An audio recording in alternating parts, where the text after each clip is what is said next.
Up until the age of 20, I thought I was a genuine Christian. Of course I did. I was raised in a Roman Catholic home. But my faith was merely intellectual, and it didn't go any further than that. I believed certain truths about God as the creator, the all-knowing, all-powerful one. I knew that I was sinful and falling short of his expectations. And I believed that Jesus died and rose from the dead, but all those truths didn't make any difference in my life. But by God's grace, God brought men into my life who explained to me from the Bible, from the Bible's teaching, what it meant to be a genuine Christian. So my goal in this video is to help you determine if you are a genuine Christian, to help you determine if you have eternal life.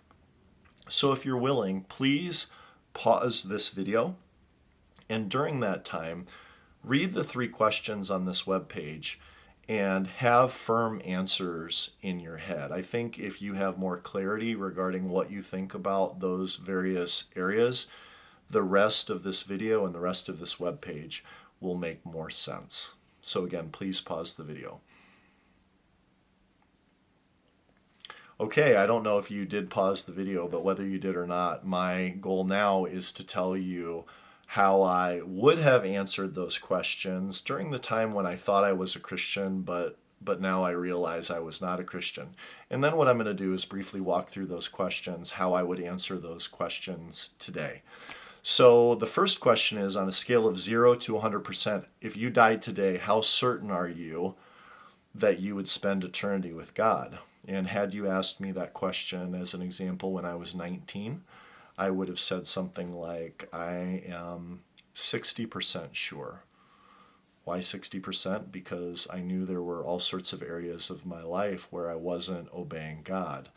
Occasionally I would get drunk, and I knew that wasn't pleasing to God. I was sleeping with my girlfriend. I was consumed with pride. So why would I be certain that I had eternal life with God? Regarding the second question, if God were to say to you, on what basis should I allow you to spend eternity with me, what would you say? I would say, I don't deserve it. But if I had to come up with some kind of justification in the presence of God, I would say, well, I'm trying to be the best person that I know how to be. I'm not exactly sure what it means to be a moral person. I don't know your will very well at all, but I'm trying my best.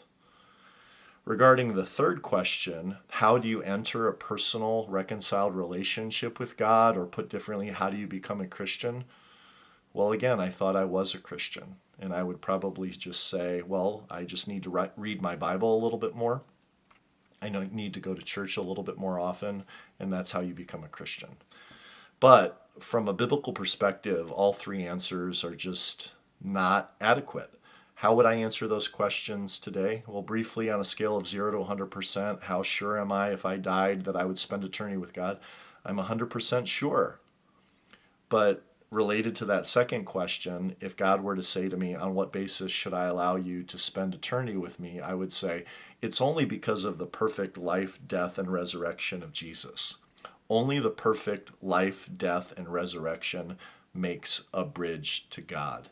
So regarding question number 3, how do we enter a personal, reconciled relationship with God? How do we become a Christian? It's twofold. We turn away from our sin and we turn to God through faith in Jesus Christ. So we turn from our sin.